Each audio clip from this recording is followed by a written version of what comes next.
Kingdom and glory മിനിസ്ട്രീസിൻ്റെ 13ാമത്തെ zoom ക്ലാസ്സിലേക്ക് എല്ലാവർക്കും സ്വാഗതം.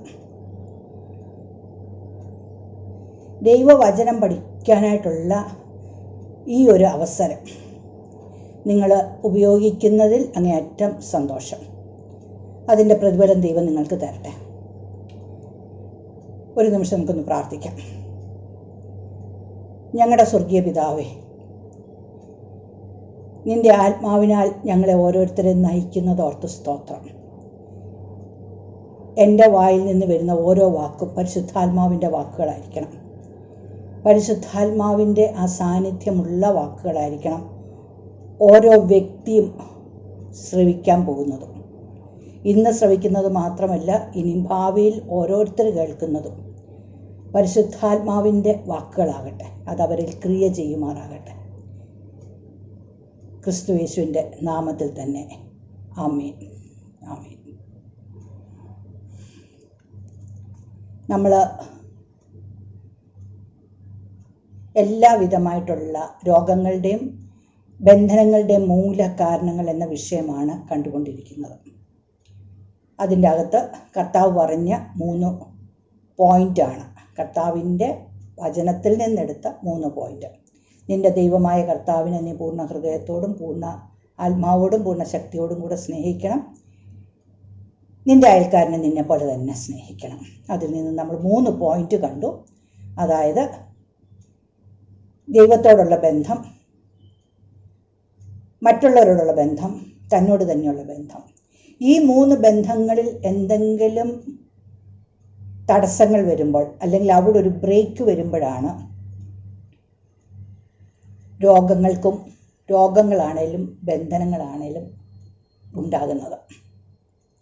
ഇത് 3ഉം സ്ട്രോങ് ആയിട്ട് നമ്മുടെ ജീവിതത്തിലുണ്ടെങ്കിൽ ഒരു 90% രോഗങ്ങളും ഇന്നുണ്ടാകുകയില്ലെന്ന് മെഡിക്കൽ സയൻസ് തന്നെ പറയുന്നുണ്ട്. അതെല്ലാം തന്നെ മെഡിക്കൽ സയൻസ് പറയുന്നുണ്ട്.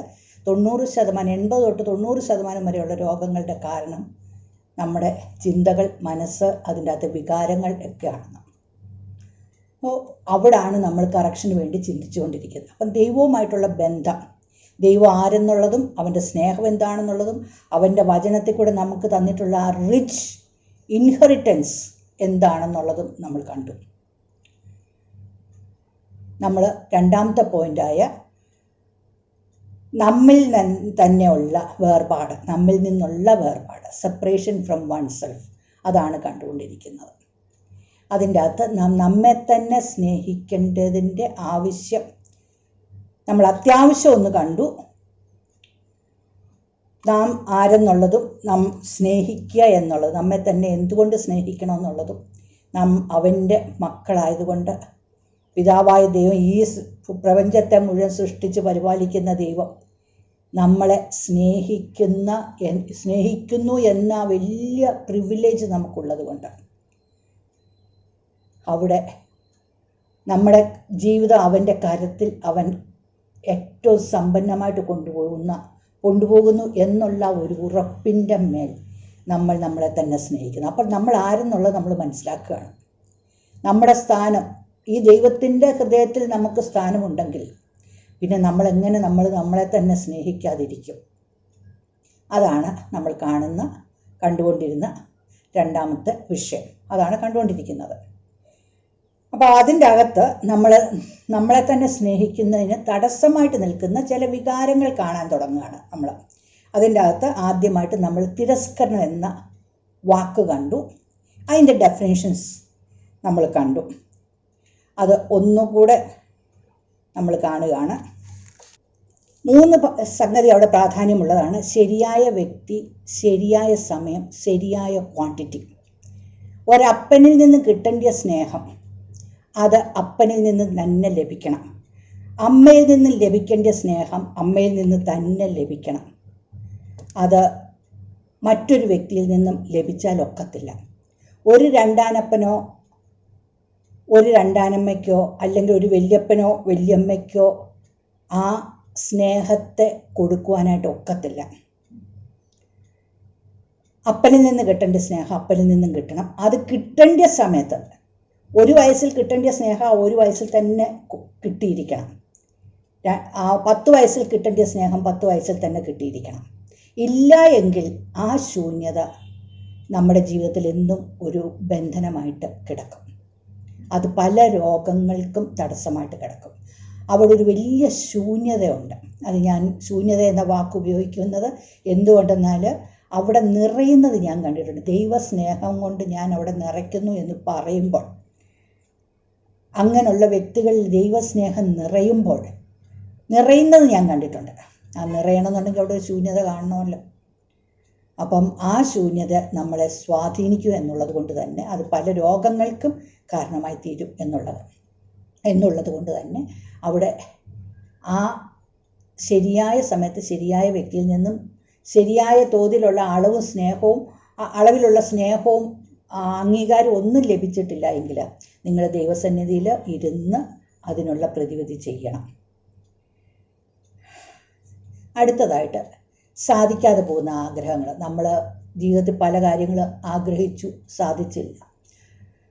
പക്ഷെ പിന്നത്തെ ജീവിതത്തിൽ ഇതിനെല്ലാം കവച്ചു വെക്കുന്ന വിധത്തിൽ നമ്മൾ ആഗ്രഹിച്ചതിനും അപ്പുറത്തായിട്ടുള്ളത് കിട്ടിയെന്നിരിക്കട്ടെ, എങ്കിലും പലപ്പോഴും ആദ്യമേ ലഭിക്കാതെ പോയ കാര്യങ്ങൾ നമുക്ക് തടസ്സമായിട്ട് അവിടെ ഒരു ശൂന്യത സൃഷ്ടിച്ച് അത് തിരസ്കരണമായിട്ട് അതവിടെ കിടക്കും.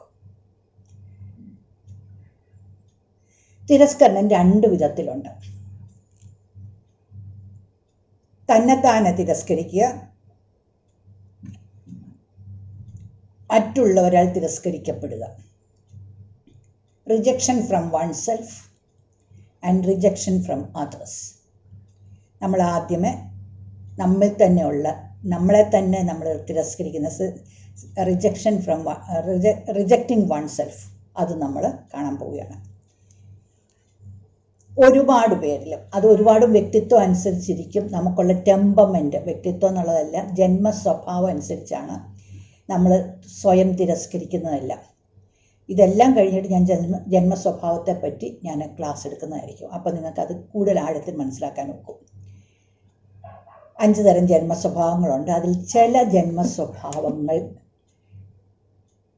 അവരെ തന്നെ തിരസ്കരിക്കാനുള്ള സാധ്യത ഏറെയാണ്.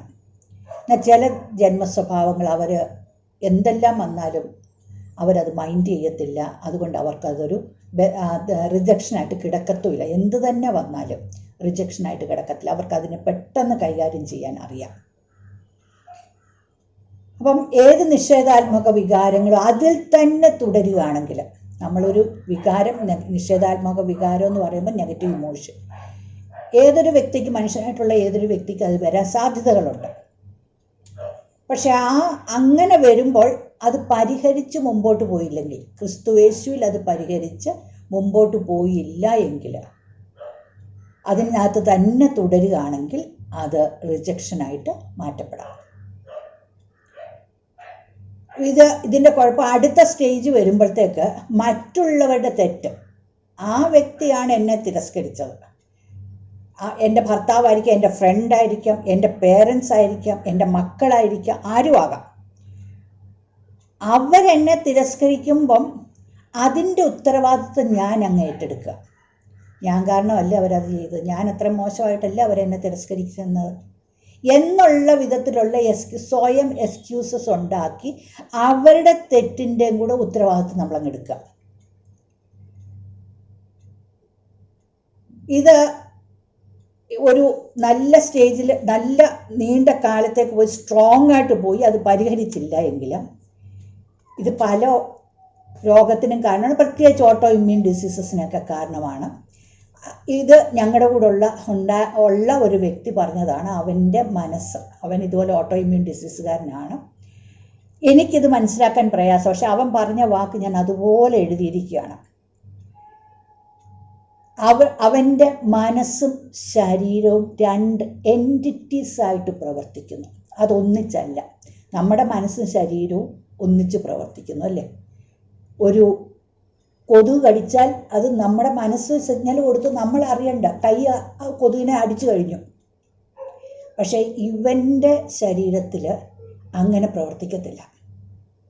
അത് ബോധപൂർവം ചിന്തിച്ചിട്ടില്ല എങ്കിൽ അവന് ആ കൊതുകിനെ അടിക്കാനൊക്കത്തില്ല. അപ്പം മനസ്സും ശരീരവും രണ്ടായിട്ടാണ് പ്രവർത്തിക്കുന്നത്. അതെനിക്ക് മനസ്സിലാക്കാൻ ഇച്ചിരി പ്രയാസമായിരുന്നു. പക്ഷെ അവൻ പറഞ്ഞു അത് അവൻ്റെ സ്ഥിതി അങ്ങനെയാണെന്ന് പറഞ്ഞു. പക്ഷെ അതിൽ നിന്നൊക്കെ അവൻ പുറത്തിറങ്ങി, ഭയങ്കരമായിട്ട് പുറത്തിറങ്ങി. അവൻ ശക്തനായ ഒരു ശുശ്രൂഷകനായിട്ട്, ഒരു മിഷണറി ആയിട്ട് ഇന്നിപ്പോൾ പ്രവർത്തിക്കുന്നു. പിന്നെ അടുത്ത ഒരു ഇത് വരുന്ന എല്ലാ കാര്യത്തിലും ദൈവത്തെ ചോദ്യം ചെയ്യും, ദൈവത്തെ കുറ്റപ്പെടുത്തും. അവരുടെ ജീവിതത്തിൽ വന്ന എല്ലാ തകർച്ചകൾക്കും കാരണം ദൈവമാണ്. ദൈവത്തെ കുറ്റം ആരോപിക്കുക. പല ഓട്ടോ ഇമ്മ്യൂൺ രോഗങ്ങളുടെയും മൂല കാരണം സ്വയം തിരസ്കരണമാണ്. ഇത് ഓട്ടോ ഇമ്മ്യൂൺ ഡിസീസിനെ പറ്റി നമ്മൾ ഈ ക്ലാസ്സിൻ്റെയൊക്കെ അവസാനം ഞാൻ പഠിപ്പിക്കുന്നുണ്ട്. ഇത് വിക്ടിം സിൻഡ്രം എന്ന, അല്ലെങ്കിൽ വിക്ടിം മെൻറ്റാലിറ്റി, അത് ആദ്യമേ ഉണ്ടാകുന്നത്. ഞാനൊരു ഇരയാണെന്നുള്ളൊരു ചിന്ത, എല്ലാവരുടെയും എൻ്റെ മേൽ കുതിര കയറാനായിട്ടുള്ള ഒരു വ്യക്തിയാണ് ഞാൻ, എനിക്ക് എൻ്റേതായിട്ടുള്ള ഒന്നുമില്ല എന്നുള്ള വിധത്തിലുള്ള വിക്ടിമായിട്ട് എല്ലാ വിധത്തിലുള്ള തടസ്സങ്ങളുടെ അല്ലെങ്കിൽ എല്ലാ വിധത്തിലുള്ള തിന്മകളുടെയും കൂടാണ് ഞാൻ എന്ന വിധത്തിൽ ഒരു വിക്ടിമായിട്ട്, ഒരു ഇരയായിട്ട് ഉള്ള മനോഭാവം ആദ്യമേ അവരിൽ വരും. പിന്നീട് അത് വിക്ടിം സിൻഡ്രം എന്ന് പറയുന്ന ഒരു മാനസിക രോഗത്തിലേക്ക് അവരെ എത്തിക്കുന്നു. ഇനിയും ഇര എന്ന മനോഭാവം, ആ വിക്ടിം മെൻറ്റാലിറ്റിയെ പറ്റി ഞാനൊന്ന് അത്യാവശ്യം ഇന്നലെ വാസ്തവത്തിൽ ഞാൻ അതിനെപ്പറ്റി പരാമർശിച്ചു. ആ പരാമർശിച്ചത് പോരാന്ന് ഉള്ള അഭിപ്രായം വന്നതുകൊണ്ടാണ് ഒരു വ്യക്തി എന്നോട് വിളിച്ചു പറഞ്ഞു, അത് പോരാ, അത്രയും പോരാ മനസ്സിലാകണമെങ്കിൽ എന്ന് പറഞ്ഞതുകൊണ്ട് ഞാൻ അതിനെപ്പറ്റി അത്യാവശ്യം ഒന്ന് പറയാം. കാരണം നമ്മൾ നമ്മളെ തന്നെ സ്നേഹിക്കാൻ ഇത് അത്യാവശ്യമാണ്. അതുകൊണ്ട് അത്യാവശ്യമായ തോതിൽ മാത്രം ഞാൻ പറയുന്നു, പിന്നീട് ഇത് അവസാനം ഞാൻ പറയുന്നതായിരിക്കും. ഇത് തുടർമാനമായിട്ടുള്ള തോൽവിയുടെ ഭാഗമായിട്ടുണ്ടാകുന്ന, അല്ലെങ്കിൽ ഒരു വീട്ടിൽ ഒരു അപ്പനും അമ്മയും തുടർമാനമായിട്ടൊരു കുഞ്ഞിനെ തിരസ്കരിക്കുന്നു, അല്ലെങ്കിൽ ഭർത്താവ് തിരസ്കരിക്കുന്നു, പ്രായമായി കഴിഞ്ഞപ്പോൾ മക്കൾ തിരസ്കരിക്കുന്നു. അത് തുടർമാനമായിട്ട് ഒരു ഇൻസിഡൻ്റ് അല്ല, 2 ഇൻസിഡൻ്റ് അല്ല, പല ഇൻസിഡൻസ് വന്നു കഴിയുമ്പോൾ ഉണ്ടാകുന്ന ഒരു മനോഭാവമാണിത്. അവർ മറ്റുള്ളവരുടെ തെറ്റിൻ്റെ ഉത്തരവാദിത്വം ഏറ്റെടുക്കുന്നു. പിന്നെ അവർക്കുള്ളൊരവസ്ഥ ഇതാണ് നിസ്സഹായ അവസ്ഥ. എനിക്കാരുമില്ല, ഒരാത്മധൈര്യമില്ലായ്മ, തനിക്കാരുമില്ല എന്നുള്ള ഒരു മനോഭാവം. തന്നെ ആരും മനസ്സിലാക്കുന്നില്ല. ഒരു കൂട്ടം ജനം ചുറ്റുമുണ്ടായിരിക്കും, പക്ഷെ ഇവരുടെ മനസ്സിൽ ഇവരെ മനസ്സിലാക്കുവാനും ഇവരെ സ്നേഹിക്കാനായിട്ടും ആരുമില്ല.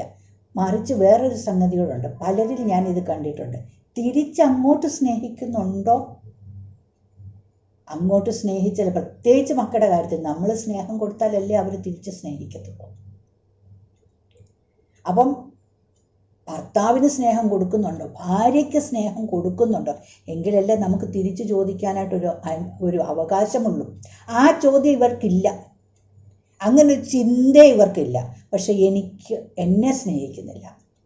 ഇതാണ് ഒരു വിക്ടിം മെൻറ്റാലിറ്റി ഉള്ള ഒരു വ്യക്തിയുടെ അവസ്ഥ. പിന്നെ ഇത് സാധാരണ ഏറ്റവും അധികമായിട്ടുണ്ടാകുന്നത് തകർക്കപ്പെട്ട കുടുംബ ബന്ധങ്ങളിലുള്ളവർക്കാണ്.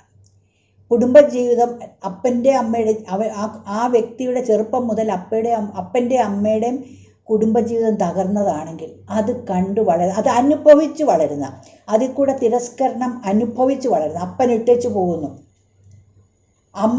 അമ്മയ്ക്കിപ്പോൾ തന്നെ ഈ കുഞ്ഞുങ്ങളെ വളർത്തേണ്ടതുകൊണ്ട് കുഞ്ഞുങ്ങളുടെ ക്ഷേമം അന്വേഷിക്കാൻ സമയമില്ല. അമ്മ അത്യധ്വാനം ചെയ്യുകയാണ്, പക്ഷെ കുഞ്ഞുങ്ങൾക്ക് കൊടുക്കേണ്ട സ്നേഹം കൊടുക്കാനൊക്കുന്നില്ല. അങ്ങനെ ബന്ധങ്ങളിലുള്ള തകർച്ചകളുള്ള കുടുംബത്തിൽ വളർന്നു വരുന്ന കുട്ടികൾക്കാണ്, അല്ലെങ്കിൽ വ്യക്തികൾക്കാണ് ഇത് സാധാരണമായിട്ട് വരുന്നത്. ഇനി നമ്മൾ നോക്കുകയാണെങ്കിൽ ഈ തകർച്ച എന്ന് പറയുന്നത് ബന്ധങ്ങൾ, അത് ആദാമിൻ്റെ വംശപാരമ്പര്യത്തിൽ വന്നതാണ്. ആ പാരമ്പര്യം വന്നതുകൊണ്ടാണ് നമ്മുടെ കുടുംബങ്ങളിലും തകർച്ചകളുള്ളത്. ഒരുമാതിരി എല്ലാ കുടുംബങ്ങളിലും ഒരു വിധത്തിൽ അല്ലെങ്കിൽ വേറൊരു വിധത്തിൽ കുടുംബ തകർച്ച ഏതൊരു വ്യക്തി അനുഭവിച്ചിരിക്കും. ചെറുപ്പകാലത്തിൽ അല്ലെങ്കിൽ പിന്നെ കല്യാണം കഴിഞ്ഞ പുറകെ ആയിരിക്കാം, ഇനി അതും അല്ലെങ്കിൽ ഒരു മധ്യവയസ്കിലായിരിക്കാം, അല്ലെങ്കിൽ പ്രായമാകുമ്പോഴാകാം. എപ്പോഴെങ്കിലും ഒരു വ്യക്തി ഇത് അനുഭവിച്ചിരിക്കും. സാധാരണഗതിയിൽ അല്ലാത്തൊരു വ്യക്തി ഞാൻ ഇതുവരെ കണ്ടിട്ടില്ല. ഞാൻ പക്ഷെ അതുകൊണ്ട് ജനറലൈസ് ചെയ്തും പറയുന്നില്ല. അങ്ങനെ നിങ്ങൾക്ക് അങ്ങനെ ഒരു അനുഭവം ഇല്ല എങ്കിൽ ദൈവത്തിന് സ്തോത്രം പറഞ്ഞോളൂ. നിങ്ങളൊരു റെയർ ഗ്രൂപ്പിൽപ്പെട്ട ആൾക്കാരാണ്. സോ അങ്ങനെ തിരസ്കരിക്കപ്പെട്ട ബന്ധങ്ങൾ നമ്മൾ ആദാമിൽ നിന്നുണ്ടായ പാപത്തിൻ്റെ അനന്തരഫലമായിട്ടുള്ള കുടുംബ തകർച്ചകൾ, അതിൻ്റെ അകത്ത് വന്ന ഒരു വ്യക്തി, അങ്ങനെയുള്ള ഒരു വ്യക്തി ആയതുകൊണ്ടാണ് ഇതുണ്ടാകുന്നത്. ഇനിയും അതിനൊരു പരിഹാരം വേണമല്ലോ. കർത്താവ് ക്രൂസിൽ അതും ചെയ്തിട്ടുണ്ടല്ലോ. എന്താ? രണ്ടാം ആദാമിലൂടെ ഒരു പുതിയ കുടുംബത്തിലേക്കുള്ള അംഗത്വം ഇങ്ങ് തന്നു. Members of father God, family of father God. അപ്പം രണ്ടാം ആദം എന്ന് പറയുമ്പോൾ ക്രിസ്തുവാണ്. ക്രിസ്തുവിൻ്റെ കുടുംബത്തിലെ അംഗമായിട്ട് നമ്മളെ ആക്കി അവൻ്റെ ക്രൂസിലെ ഒരു പ്രവൃത്തിയായിരുന്നു. നമ്മുടെ തിരസ്കരണത്തെ എടുത്തു. ക്രൂസിലുള്ള ഒരു എക്സ്ചേഞ്ച് ഇൻ ദ ക്രോസ് എന്ന് പറയുമ്പം ക്രൂസിലുള്ള ആ എക്സ്ചേഞ്ചിൽ ഉള്ള ഒരു കാര്യമാണ് നമ്മുടെ തിരസ്കരണത്തെ അവൻ എടുത്തു. എന്നിട്ട് പിതാവിൻ്റെ മുമ്പിലുള്ള ആ പിതാവിനാലുള്ള അംഗീകാരവും സ്നേഹവും നമുക്ക് തന്നു. അപ്പം ആ രണ്ടാം ആദാം അവൻ്റെ കുടുംബത്തിലെ മെമ്പറാക്കി നമ്മളെ മാറ്റി. സോ ഇനി നമ്മൾ ആ തിരസ്കരണത്തിനകത്ത് കിടക്കേണ്ട യാതൊരു കാര്യവുമില്ല. സ്വയം തിരസ്കരിക്കേണ്ട കാര്യമില്ല. അത് ചെയ്യരുത്. കാരണം അത് വചനലംഘനമാണ്, പാപമാണ്. ക്രിസ്തുവിൻ്റെ ക്രൂസിനെ തള്ളിക്കളയുകയാണ് ചെയ്യുന്നത്. ഇനി നമുക്ക് ദൈവത്തിൻ്റെ ഹൃദയത്തിൽ ഇതിനുള്ളൊരു പരിഹാര മാർഗത്തെ നമുക്കൊന്ന് കാണാം. 1 പത്രോസ് 1:17-18. 1 പത്രോസ് 1:17-18. വ്യർത്ഥവും പിതൃപാരമ്പര്യവുമുള്ള നിങ്ങളുടെ നടപ്പിൽ നിന്നും നിങ്ങളെ വീണ്ടെടുത്തു. നമ്മുടെ പഴയകാല ജീവിതം വ്യർത്ഥമായിരുന്നു. ആ പാരമ്പര്യം, ചില ട്രഡീഷൻസ് അങ്ങ് അനുസരിച്ച് ഇങ്ങ് പോകുന്നു. എവിടൊക്കെയോ വെച്ചൊരു 2-ാം നൂറ്റാണ്ടിലോ 3-ാം നൂറ്റാണ്ട് തൊട്ടൊക്കെ ഇങ്ങനെ ചില പാരമ്പര്യം ഇങ്ങ് തുടങ്ങി. അന്നുള്ള ആ ഓരോ രാജ്യത്തും ഉണ്ടായിരുന്ന അതത് രാജ്യങ്ങളിലുള്ള റിലീജിയൻസിൻ്റെ ആചാരാനുഷ്ഠാനങ്ങൾ നമ്മൾ ഇന്ത്യയിലേക്ക് വന്നപ്പോൾ ഇന്ത്യയിലെ ഉണ്ടായിരുന്ന ഹൈന്ദവ ആചാരാനുഷ്ഠാനങ്ങൾ അല്ല എത്ര എണ്ണം നമ്മൾ അഡോപ്റ്റ് ചെയ്തു അല്ലേ? ഏതെല്ലാം കാര്യങ്ങൾ നമ്മൾ അഡോപ്റ്റ് ചെയ്തു. സോ അതെല്ലാം വ്യർത്ഥമായിരുന്നു. പാരമ്പര്യവുമായുള്ള നമ്മുടെ നടപ്പ്, അതായിരുന്നു നമ്മുടെ ആചാരാനുഷ്ഠാനങ്ങൾ വ്യർത്ഥമായിട്ടുള്ളത്. അങ്ങനെയുള്ളതിൽ നിന്നും നമ്മളെ വീണ്ടെടുത്തു. ക്രിസ്തു ഒന്നാമത് നമ്മളെ വീണ്ടെടുത്തു. പാപത്തിൽ നിന്ന് വീണ്ടെടുത്തു. അത് നമ്മൾ ഒരുപാട് പ്രാവശ്യം കണ്ടു. അതിൻ്റെ ശാപത്തിൽ നിന്ന്, മരണത്തിൽ നിന്ന് നമ്മളെ വീണ്ടെടുത്തു അല്ലേ? redeemed us from the death. അവൻ്റെ ക്രൂശിലെ രക്തത്താൽ നമ്മളെ വീണ്ടെടുത്തു. എഫേസ്യർ 1:11 പറഞ്ഞിരിക്കുന്നു, നാം അവനിൽ അവകാശം പ്രാപിച്ചു. എന്താണ് നമ്മുടെ അവകാശം? ദൈവം തന്നെയാണ് നമ്മുടെ അവകാശം. ഈ ഭൂമിയിലുള്ളത് ഒന്നുമല്ല അവകാശം. ഈവൻ നമ്മൾ അവിടെ ചെല്ലുമ്പോൾ നമുക്ക് ലഭിക്കാൻ പോകുന്ന കിരീടങ്ങളോ അങ്ങനത്തെ റിവാർഡ് ഒന്നുമല്ല നമ്മുടെ അവകാശം. നമ്മുടെ അവകാശം ദൈവമാണ്. ആ ദൈവത്തിൻ്റെ തേജസ്സാണ്. അതാണ് നമ്മുടെ അവകാശം. നമ്മൾ ആ ദൈവത്തെ പ്രാപിച്ചു, അവകാശം പ്രാപിച്ചു. പാസ്റ്റ് ടെൻസിലാണേ പറയുന്നത്, ഭൂതകാലത്തിലാണ് പറയുന്നത്. നാം അവൻ്റെ അവകാശത്തിൻ്റെ പുകഴ്ചയാണ്. നാം അവൻ്റെ അവകാശം, ഒരു പ്രിവിലേജ് പൊസിഷൻ അവിടെ നമുക്ക് തന്നിരിക്കുന്നത്. അതിൻ്റെ പുകഴ്ചയാണ്, ഗ്ലോറിയാണ്. നാം അവൻ്റെ അവകാശത്തിൻ്റെ ഗ്ലോറിയാണ്. നമ്മൾ സകല ഈ യൂണിവേഴ്സിലുള്ള സകല ക്രിയേഷൻസിലും വെച്ച് ഏറ്റവും എന്താ പറയുന്നത് വിലമതിക്കാത്ത, അവൻ ഏറ്റവും പ്രഷ്യസ് എന്ന് കാണുന്ന ഒന്നാണ് ഞാനും നിങ്ങൾ ഓരോരുത്തരും. സോ അവൻ്റെ അവകാശത്തിൻ്റെ പുകഴ്ച, ആ ഗ്ലോറിയാണ്. അവൻ ഏറ്റവും പ്രഷ്യസ് ആയിട്ട് വിചാരിച്ചിരിക്കുന്നതാണ് അവൻ്റെ അവകാശത്തിൻ്റെ. നാം അവൻ്റെ അവകാശമാണ്. നമ്മൾ വേറെ ആരുടെ അവകാശമല്ല, പിശാചിൻ്റെ അവകാശമല്ല, ഈ ലോകത്തിൻ്റെ അവകാശമല്ല, നമ്മുടെ പോലും അവകാശമല്ല. അതെല്ലാം പോയി.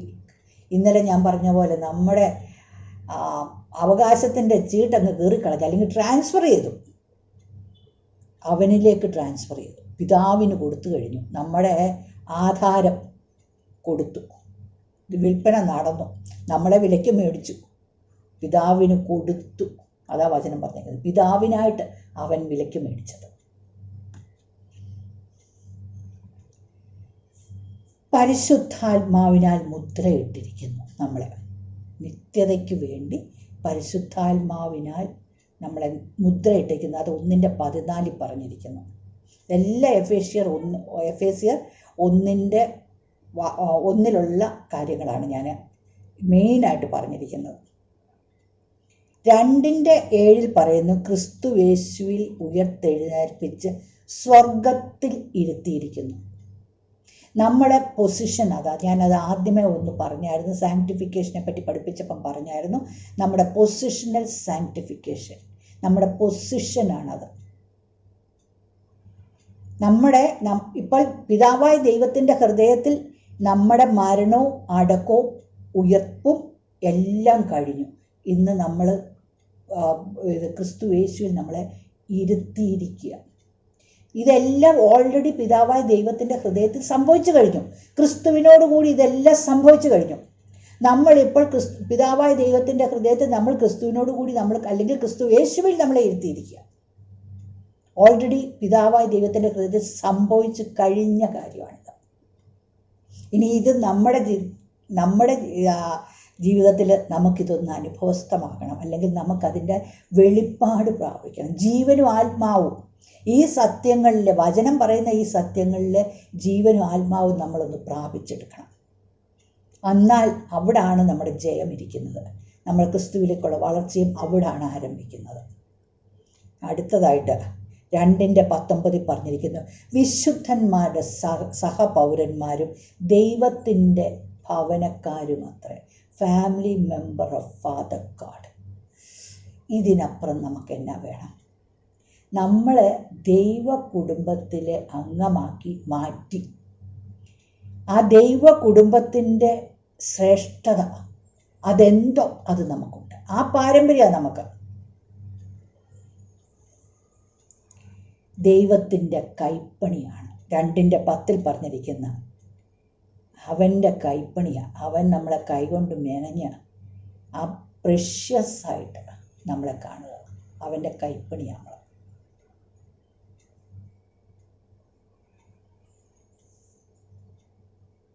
ഇനി സ്വയ തിരസ്കരണത്തിൻ്റെ പ്രകടനങ്ങൾ എങ്ങനെയൊക്കെ അത് പ്രകടമാക്കുന്നതെന്നുള്ളത് നമുക്ക് നോക്കാം. ഒന്നാമത് സ്വയ കുറ്റാരോപണം. ഇത് നിങ്ങളിൽ ഉണ്ടെങ്കിൽ നിങ്ങൾക്കിവിടെ പ്രാർത്ഥനയുടെ ആവശ്യമുണ്ട്. നിങ്ങളിതിനെ തിരസ്കരിച്ച് നിങ്ങൾ ക്രിസ്തുവിൻ്റെ ആ ഫാമിലി മെമ്പറാണെന്നുള്ള ആ പൂർണ്ണ വിശ്വാസത്തിലേക്ക് പ്രവേശിക്കണം. സ്വയം കുറ്റാരോപണം, സ്വയവിമർശനം, സ്വയമൂല്യമില്ലായ്മ, സ്വയബഹുമാനമില്ലായ്മ. ഒരു വിലയും നമുക്കില്ല. എനിക്ക് എന്നെപ്പറ്റി ഒരു വിലയില്ല, അതാ വരുന്നത്. സ്വയ കയ്പ്, സ്വയ വെറുപ്പ്, സ്വയ അയ്യോ ഭാവം. പാവം ഞാൻ, എൻ്റെ ജീവിതത്തിൽ എനിക്കിങ്ങനെ വന്നില്ല, പാവം ഞാൻ എന്ത് തെറ്റ് ചെയ്തിട്ടാ. ഈ വിധത്തിലുള്ള ഒരു ചിന്താഗതി, പാവം ഞാൻ. സ്വയം ക്ഷമിക്കാൻ മേലാത്ത അവസ്ഥ, അതൊരു വലിയ അപകടകാരിയാണ്. ബാക്കിയുള്ളതിനെക്കാട്ടിലും ഇരട്ടി ദോഷം ചെയ്യുന്ന ഒരു കാര്യമാണ് സ്വയം ക്ഷമിക്കാൻ മേലായ്മ. അങ്ങനെ വരുമ്പോൾ അതും അധികമാകുമ്പോഴാണ് ഞാൻ അതിൻ്റെ അകത്ത് തന്നെ അങ്ങ് തുടരുമ്പോഴാണ് അതിൻ്റെ കൂടെ തന്നെ മറ്റേ ഇതുമൊക്കെ വരും, സ്വയം മൂല്യമില്ലായ്മയും എല്ലാം വരും. പക്ഷേ ഇത് കഠിനമായി കഴിയുമ്പോഴാണ് പലപ്പോഴും ആത്മഹത്യയ്ക്കുള്ള ശ്രമം ഉണ്ടാകുന്നത്. കാരണം ഇവരൊരു സമയമാകുമ്പം പറയും, ദൈവത്തിന് പോലും എന്നോട് ക്ഷമിക്കാൻ മേല, എനിക്ക് എന്നോട് ദൈവത്തിന് ക്ഷമിക്കാൻ ഒക്കത്തില്ല. ഞാൻ ഇതിനെപ്പറ്റി കൂടുതലായിട്ട് ഞാൻ പഠിപ്പിക്കുന്നുണ്ട്. ക്ഷമിക്കാൻ മേലാത്ത, സ്വയം ക്ഷമിക്കാൻ മേലാത്ത അവസ്ഥ എന്നുള്ളതിനെപ്പറ്റി കൂടുതലായിട്ട് ഞാൻ പിന്നീട് പഠിപ്പിക്കുന്നുണ്ട്. അമിതമായിട്ടുള്ള കുറ്റബോധം.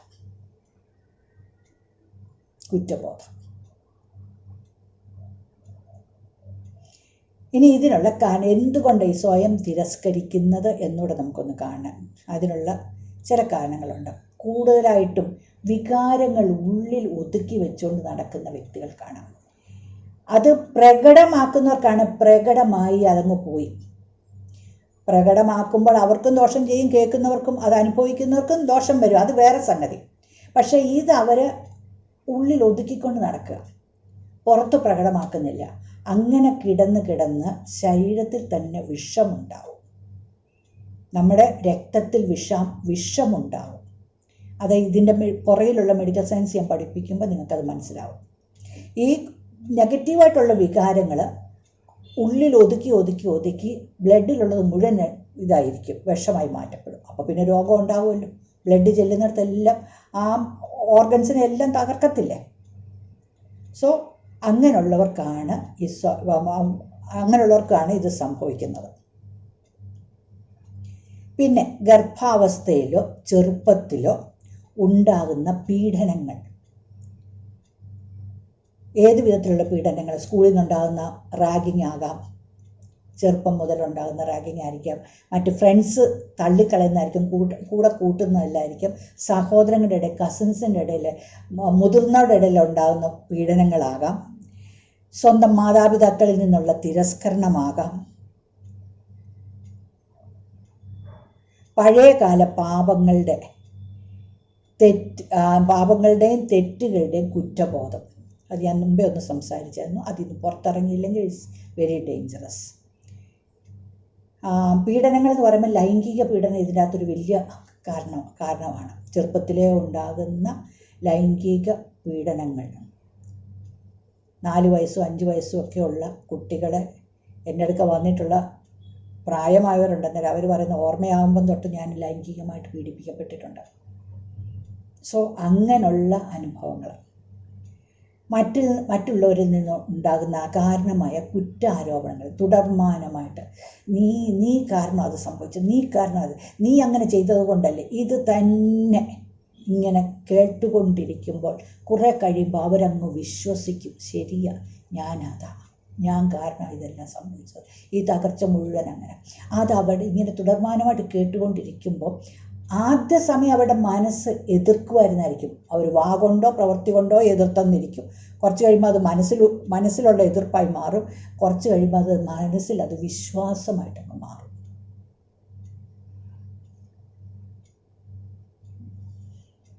അതിനെ മറികടക്കാനായിട്ടുള്ള മാർഗങ്ങൾ അതും കൂടെ നമുക്കൊന്ന് കാണാം.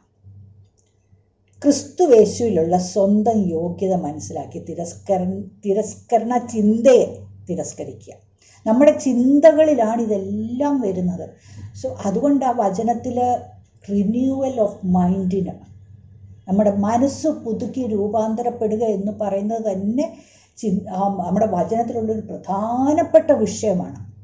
മനസ്സ് പുതുക്കി രൂപാന്തരപ്പെടുക. കാരണം ഇതെല്ലാം ചിന്തകളിലാണ് വരുന്നത്. നമ്മൾ പുറമേ വരണമെന്നില്ല, ഇതെല്ലാം ചിന്തകളിൽ വരും. അപ്പം അവിടെ മനസ്സ് പുതുക്കി രൂപാന്തരപ്പെടേണ്ടത്. അപ്പം ഇങ്ങനെയുള്ള ചിന്തകൾ വരുമ്പോൾ സ്വയം തിരസ്കരണത്തിൻ്റെ ആയിട്ടുള്ള ആ കുറ്റാരോപണത്തിൻ്റെയും ആ സ്വയം മൂല്യമില്ലാത്തതിൻ്റെയും ചിന്തകൾ വരുമ്പോൾ അതിനെ തിരസ്കരിക്കുക.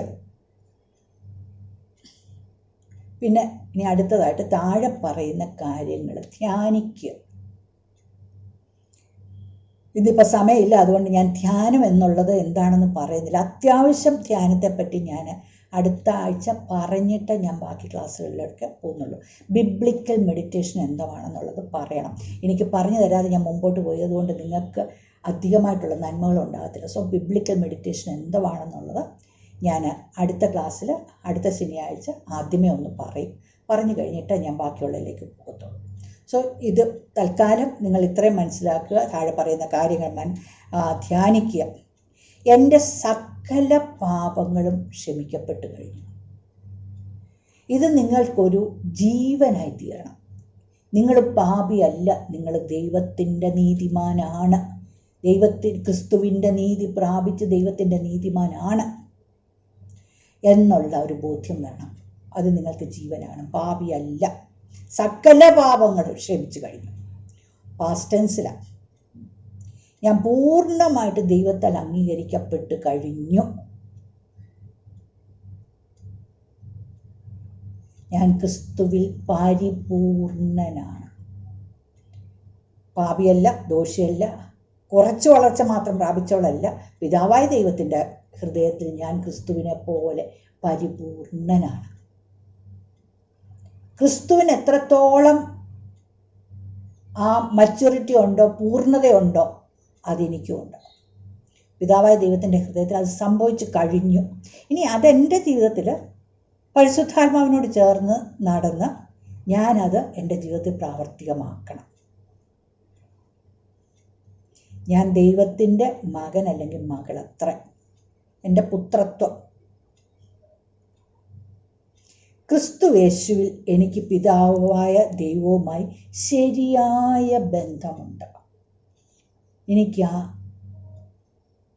ഏറ്റവും സുന്ദരമായ ബന്ധം, ക്രിസ്തുവും പിതാവും തമ്മിലുള്ള ബന്ധം എന്ത്? ഞാനും പിതാവും ഒന്നായിരിക്കുന്നത് പോലെ എന്ന് പറഞ്ഞിട്ടുണ്ട് അല്ലേ? ക്രിസ്തു അതാണ് പറഞ്ഞിരിക്കുന്നത്. അതുപോലെ തന്നെ ഞാനിവിടെ പറയുന്നു, എനിക്ക് പിതാവായ ദൈവവുമായിട്ട്, ക്രിസ്തുവിലൂടെ പിതാവായ ദൈവവുമായിട്ട് അതേപോലത്തെ ബന്ധമുണ്ട്. ആ ഇൻറ്റിമേറ്റ് റിലേഷൻഷിപ്പ് എനിക്കുണ്ട്. ഞാൻ എൻ്റെ അപ്പനെ പൂർണ്ണമായിട്ട് അറിയുന്നു. അതിലേക്ക് എനിക്കൊരു വളർച്ച വേണം. അറിയുന്നു എന്ന് ഞാൻ പറയുമ്പം ഇന്ന് ഞാൻ പൂർണ്ണമായിട്ട് അറിയുന്നില്ല, പക്ഷെ വളരുന്നുണ്ടല്ലോ. ഞാൻ പൂർണ്ണതയിൽ എത്തിയിട്ടില്ലെങ്കിൽ ഞാൻ പൂർണ്ണതയിലേക്ക് നടന്നുകൊണ്ടിരിക്കുകയല്ലേ? ഞാൻ പൂർണ്ണതയിലേക്ക് വളർന്നുകൊണ്ടിരിക്കും. ആ ഇൻറ്റിമേറ്റ് റിലേഷൻഷിപ്പിലേക്ക് ഞാൻ വളർന്നുകൊണ്ടിരിക്കുകയാണ്. അതുകൊണ്ട് തന്നെ അപ്പൻ്റെ ആലോചനകൾ, എന്നെപ്പറ്റിയുള്ള ആലോചനകൾ, അപ്പന് മറ്റുള്ളവരെ പറ്റിയുള്ള അപ്പൻ്റെ ഹൃദയവേദനകൾ, ഇതെല്ലാം മനസ്സിലാക്കാൻ എനിക്ക് സാധിക്കും. കാരണം ഒന്നും കൂടെ ഉണ്ട്, അവൻ്റെ ആത്മാവിനെ എൻ്റെ ആത്മാവിൽ തന്നിരിക്കുക. എൻ്റെ ആത്മാവിനോട് അവൻ എപ്പോഴും കൊണ്ടിരിക്കുക. ഞാൻ ദൈവവുമായിട്ട് ശരിയായ ബന്ധമുണ്ട്. ഞാൻ പുത്രനാണ്, പുത്രത്വം എനിക്കുണ്ട്, ഞാൻ നീതിമാനാണ്. ഇതെല്ലാം ദൈവത്തിൻ്റെ ആത്മാവ് എൻ്റെ ഉള്ളിൽ ഇരുന്നുകൊണ്ട് ഇത് തന്നെ പറഞ്ഞുകൊണ്ടിരിക്കുകയാണ്. ആ പറയുന്ന സ്വരത്തെ ഞാൻ സ്വീകരിക്കുക, ആ പറയുന്ന കാര്യങ്ങൾ ഞാൻ സ്വീകരിക്കുക, അതിന് ഞാൻ ആമീൻ പറയുക. അതാണ് എൻ്റെ ചുമതല, അതിനെ സ്വീകരിക്കുക. അപ്പോൾ സ്വയം തിരസ്കരണം എന്ന് പറയുന്നത് നമ്മെ ഇത്രത്തോളം പുത്രനെ നൽകി സ്നേഹിച്ച ആ അപ്പനെ തിരസ്കരിക്കുന്നതിന് തുല്യമാണ്. ക്രിസ്തുവിൻ ആ ക്രൂശിലെ അതിവേദന അനുഭവിച്ചത് എന്തിനാ? ശാരീരികമായിട്ടുള്ള വേദന തന്നെയും അതിഭയങ്കര വേദനയായിരുന്നു. ആ ക്രൂശിൽ മാത്രമല്ലല്ലോ, അതിനു മുമ്പ് തന്നെ ചാട്ടവാറ് വെച്ച് അടിച്ചു.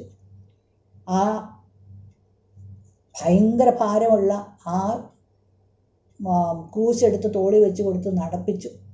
നടന്നു പോകുന്നത് നല്ല സ്മൂത്തായിട്ടുള്ള സ്ഥലത്തൂടാണോ? അല്ലല്ലോ, റഫായിട്ടുള്ള സ്റ്റെപ്സ് കയറി. പടങ്ങളൊക്കെ നമ്മൾ കാണുമ്പോൾ അറിയാം, സ്റ്റെപ്സ് കയറുന്നു, മുള്ളും പാറക്കല്ലും ഒക്കെ ഉള്ള റഫായിട്ടുള്ള സ്ഥലത്തൂടെ പോകുന്നത്. അതിൻ്റെ ഇടയിൽ വീഴുന്നു, എടുക്കാൻ മേലാത്ത ആ വെയിറ്റും എടുത്തോണ്ടാണ് പോകുന്നത്. അതിൻ്റെ ഇടയിലും ചാട്ടവാറ് വെച്ച് അടി കൊള്ളുന്നുണ്ട്. ഇതെല്ലാം എന്തുകൊണ്ട്? എന്താ? എന്നോടുള്ള സ്നേഹമല്ലേ? എന്നെ പിതാവുമായിട്ടുള്ള പൂർണ്ണ ബന്ധത്തിലേക്ക് കൊണ്ടുപോകാൻ വേണ്ടി അല്ലേ അവനിതെല്ലാം സഹിച്ചത്? അപ്പം ഞാൻ ഇത് എൻ്റെ ഹൃദയത്തിൽ സ്വീകരിച്ച്, അല്ലെങ്കിൽ നിങ്ങളുടെ ഹൃദയത്തിൽ ഇതിൻ്റെ പൂർണ്ണ ബോധ്യമുണ്ടായി, നിങ്ങൾ നിങ്ങളെ തന്നെ സ്നേഹിക്കാനായിട്ട് തുടങ്ങണം.